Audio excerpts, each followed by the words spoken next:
안녕하세요. 안녕하세요. 이문TV 이노나입니다. 네, 이민우입니다.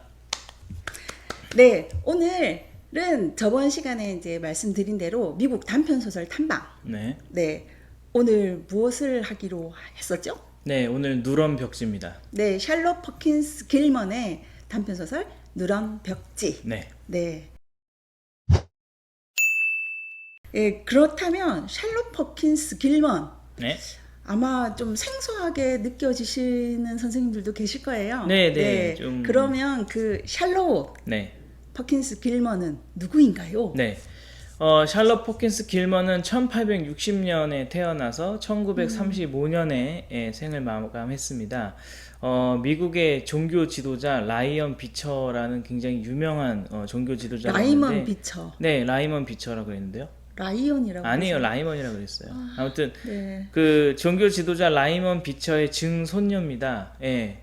근데 이제 그 되게 아이러니한 게 네. 종교 지도자의 증손녀인데 그럼 이제 증손녀니까 그 이제 자기 아버지도 이제 종교 지도자의 어떤 후예 아니겠습니까? 그렇죠. 근데 어릴 때 아버지가 이제 웃으면 안 되는데 어릴 때 아버지가 가족을 버렸대요. 네. 그래서 이제 어머니를 따라서 친척집을 전전해서 좀 불안정한 생활을 했고 이제 그게 어린 시절의 그런 경험이 이제 제 개인적으로는 아무래도, 이 작가의 네. 작품에 큰 영향을 미친 것 네. 같습니다. 그래서 오늘 할 누런 벽지도 그렇고요. 네.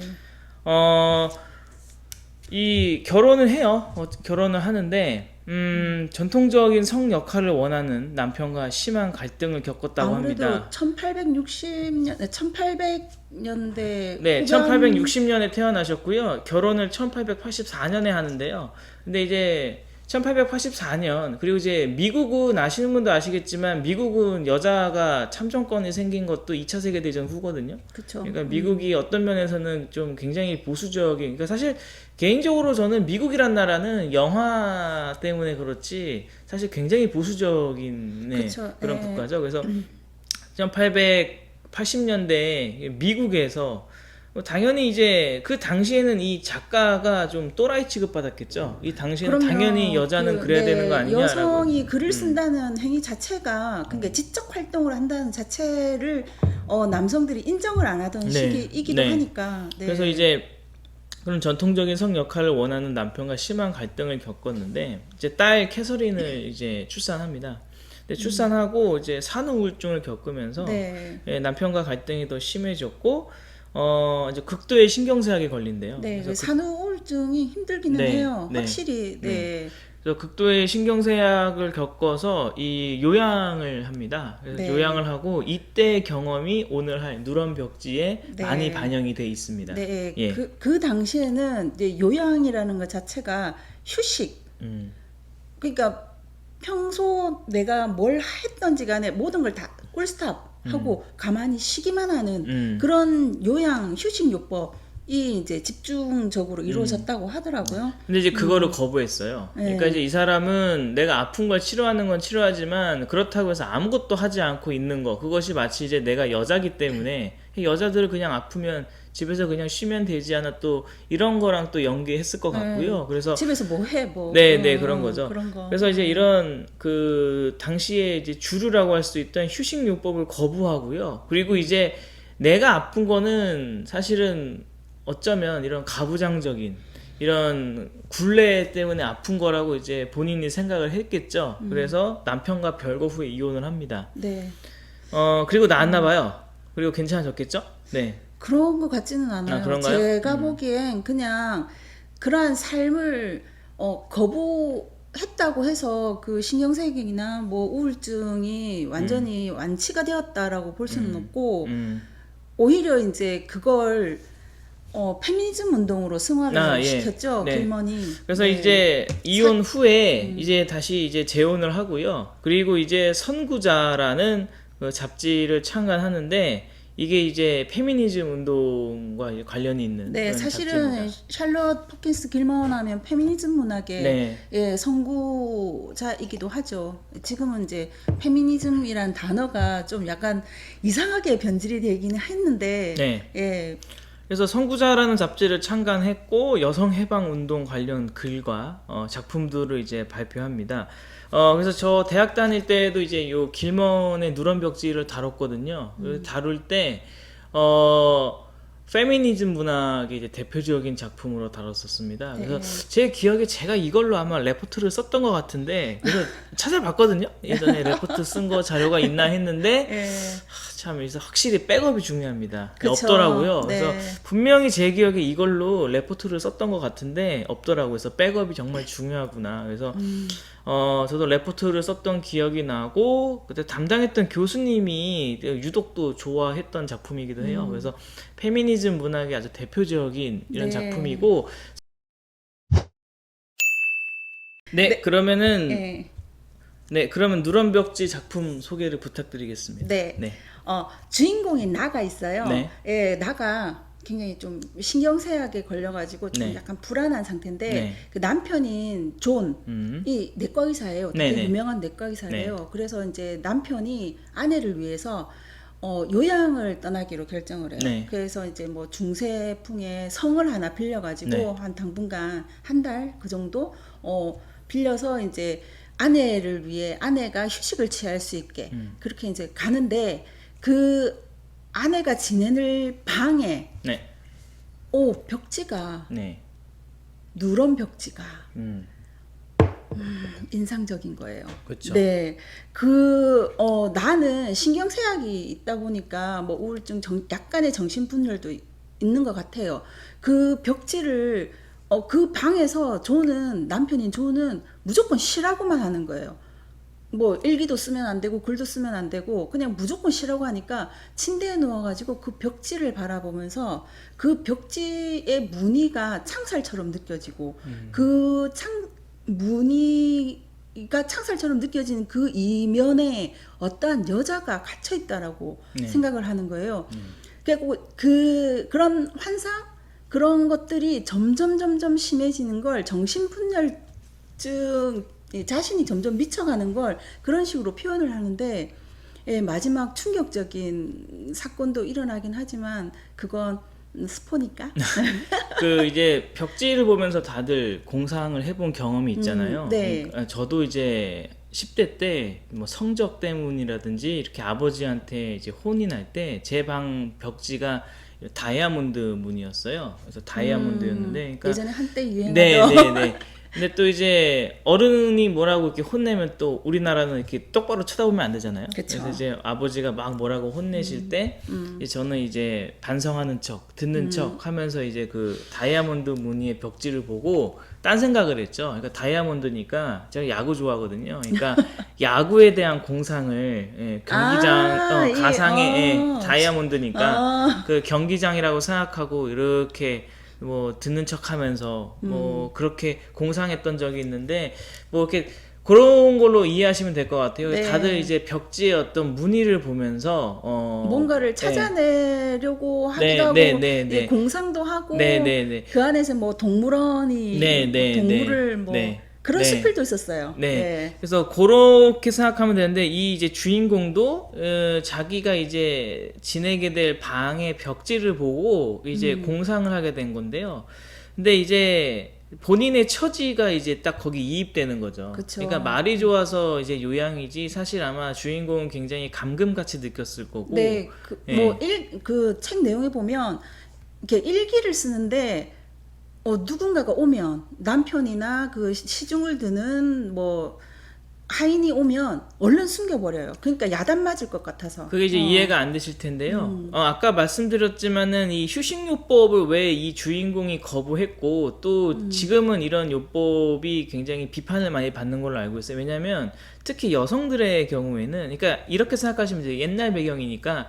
그러니까 여자가 신경쇠약이고 여자가 아픈 것에 대한 이유를 실제로 여자가 쓸데없이 많은 걸 안다. 그러니까 여자가 생각이 많다. 생각을 한다. 그러니까 여자가 글을 알기 때문에 오히려 이제 뭔가 오염이 된다. 뭐 이런 식으로 이제 이야기를 하는 거죠. 그래서 뭔가 그 금단의 열매를 먹은 이런 느낌으로 이제 봤던 게 있고, 그래서 실제 휴식요법 같은 경우에는 특히 여성의 경우에 책을 보거나 글을 쓰는 어떤 지적인 일을 금지하고 그냥 가만히 앉아 있으라는 거죠. 그냥 그쵸. 가만히 앉아 있으라는 네. 거고. 그냥 뭐 아무 일도 하지 말고 네. 그냥 네. 산책만 하고 네, 그냥 먹기만 하면 되는 거예요. 네. 그러니까 이제 요 비슷한 느낌이 입센의 인형의 집이 있죠. 그러니까 이제 입센의 인형의 집도 사실은 그 여성들을 그냥 그 인형처럼 그래서 자신의 집이 그냥 인형의 집 같다 해서 이제 주인공이 마지막에 그 집을 나가는 걸로 해서 이제 카타르시스를 느끼게 하는 작품이잖아요. 그러니까 입센의 인형의 집을 생각하시면 더 잘 이해가 잘 되실 것 같고요. 오늘 저희가 이제 이걸 통해서 말씀드리려고 하는 거는 이제 글을 통한 묘사? 이런 네. 것 같아요. 예. 네, 지금 뭐 영상 시대라고 해서 모든 게 그 영상화되고 빠른 이제 영상을 통해서 습득이 되어지는데, 그리고 이제 뭐 영화도 문학 소설에서 바탕으로 한 영화들도 많이 나오고 하지만 이 누런 벽지만큼은 영상이 담아내지 못할 것 같아요. 네. 왜냐하면 글을 읽을 때 그 글을 읽으면서 내 머릿속에서 펼쳐지는 그 상상 공간이 네. 영화에서는 담아내지 못할 네. 것 같아요. 그러니까 요즘 시대에 사실은 이제 특히 영상 때문에 오히려 또 문학이 뭐 죽었다, 뭐 죽고 있다 이렇게 보시는 분도 많잖아요. 특히 이제 묘사에 있어서는. 근데 이런 영상 매체가 장점이자 단점이 직관성이죠. 네, 그러니까 한 그쵸. 번의 시각으로 딱 보여주는데, 그러니까 대부분 경우에는 글이 감히 따라올 수 없는 그런 장점이죠. 근데 심리적인 어떤 그 서술과 함께 되는 묘사랄까요? 그러니까 네. 만약에 요 누런 벽지를 영화나 드라마로 하면은 정말 재미없을 겁니다. 네, 그리고 이제 그 세밀하게 묘사되어지는 그 벽지는 네.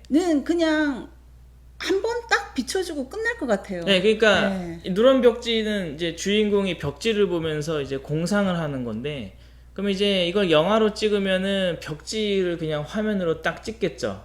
물론 이제 컴퓨터 그래픽이나 CG를 통해서 그 벽지가 실제로 막 움직이고 이런 효과는 줄 수 있겠지만, 근데 오히려 그런 게 있지 않습니까? 그러니까 우리가 벽지를 보고서 공상할 때 실제로 그게 움직이진 않잖아요. 그렇죠. 근데 이제 일단 영상으로 찍었을 때는 첫 번째 그냥 벽지 한 번만 보여주고 끝이고, 그리고 이제 실제로 그 벽지에 어떤 무늬가 움직이는 컴퓨터 그래픽을 주는 게 실제로 움직이다 보니까 이 글을 통해서 상상하는 것과는 또 분명히 다른 네. 효과를 주는 거죠. 너무 직접적이라는 네, 거죠. 왜냐면 제가 생각했던 그 벽지에 달려있던 둥그런 눈알들, 네. 그걸 제가 생각하고 있는 그 거꾸로 달려있는 눈알들이 있는데, 그걸 이렇게 영상으로 만났을 때는 그 제가 글로 읽었을 때의 섬뜩함보다 확 떨어질 것 같아요. 그래서 이제 글로써 지금의 어떤 영상 매체가 이렇게 범람하는 시대에,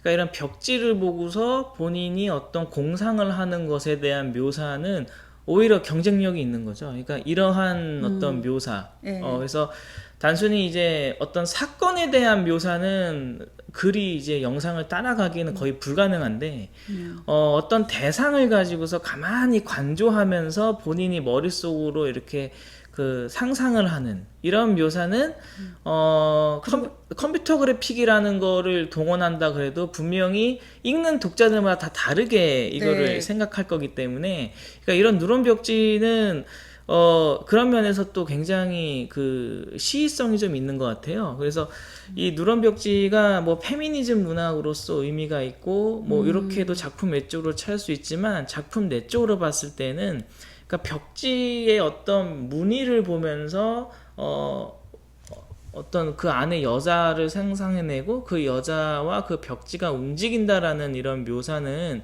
글로서만 가능한 묘사가 아니냐. 그렇죠. 네.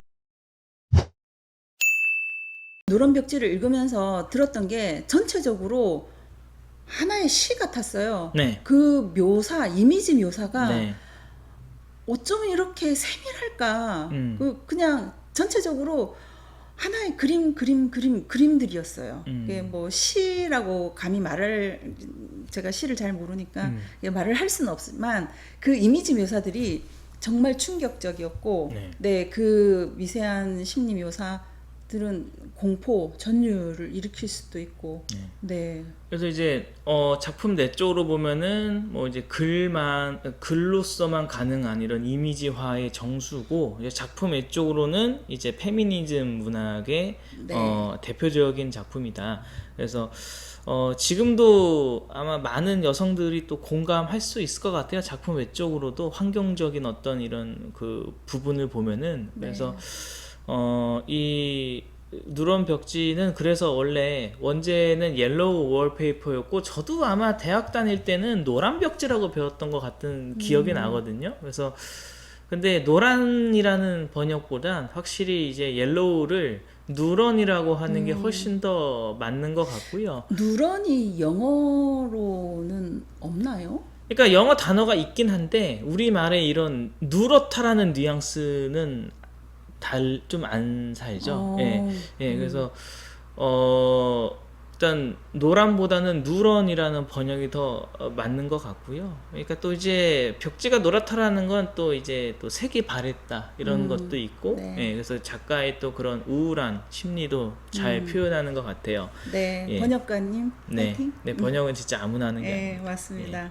네, 제가 그냥 그 누런 벽지를 읽고 너무 감동에다가 전율이 있는 작품이어서 이제 좀 약간 횡설수설하기는 했는데, 다음 시간에 우리가 이제 저희가 하기로 했던 작품도 누런 벽지만큼 이미지에 네, 치중된 작품이죠. 네. 그러니까 이제 아까도 말씀드렸지만은 이 누런 벽지가 생각했을 때 가장 의미 있는 건 이제 뭐 작품 외적으로 페미니즘이다 뭐 이런 것도 있지만, 사실은 이제 페미니즘이란 단어도 약간 좀 유행이 좀 지난 느낌이 있고, 그러니까 작품 자체 네, 지금은 페미니즘. 네. 그러니까 작품 자체로만 봤을 때는 영상 매체보다 오히려 이런 글이기 때문에 더 효과적인 이미지화, 이런 측면에서 이 작품이 저희 대표님도 그렇고 저도 그렇고 좀 네. 이렇게 이목을 확 끌었잖아요. 네. 다음 작품도 마찬가지입니다. 네. 네. 미국 단편 소설 탐방 다음 작품은 이번에 누런 벽지의 그 텍스트의 이미지화의 연장선상으로 에드가 앨런 포 작품인데, 에드가 앨런 포 하면은 보통 검은 고양이, 네. 뭐 어셔가의 몰락 이런 네. 거를 이제 많이 아실 거고, 또 워낙에 유명한 작가인데 배반의 심장이라는 작품이 있습니다. 배반의 심장. 배반의 장미는 아니고요. 엄정화님 나와야 되나요? 네. 네, 배반의 심장. 혹시 엄정화님께서 방송을 보시면 특별 출연, 될까 모르겠네요. 아무튼 배반의 장미 아닌 배반의 심장. 네, 엄정화 씨의 가장 제가 좋아하는 노래는 초대예요. 네, 오늘 샬럿 퍼킨스 길먼의 누런 벽지를 한번 이렇게 읽고 이렇게 이야기를 나눠봤는데요. 선생님들 한번 누런 벽지 꼭 한번 읽어보시기 바랍니다. 네. 그리고 이제 다음 시간도 기대해 주시고요. 네. 구독과 좋아요, 알람 설정, 댓글까지 저에게 힘이 됩니다. 감사합니다.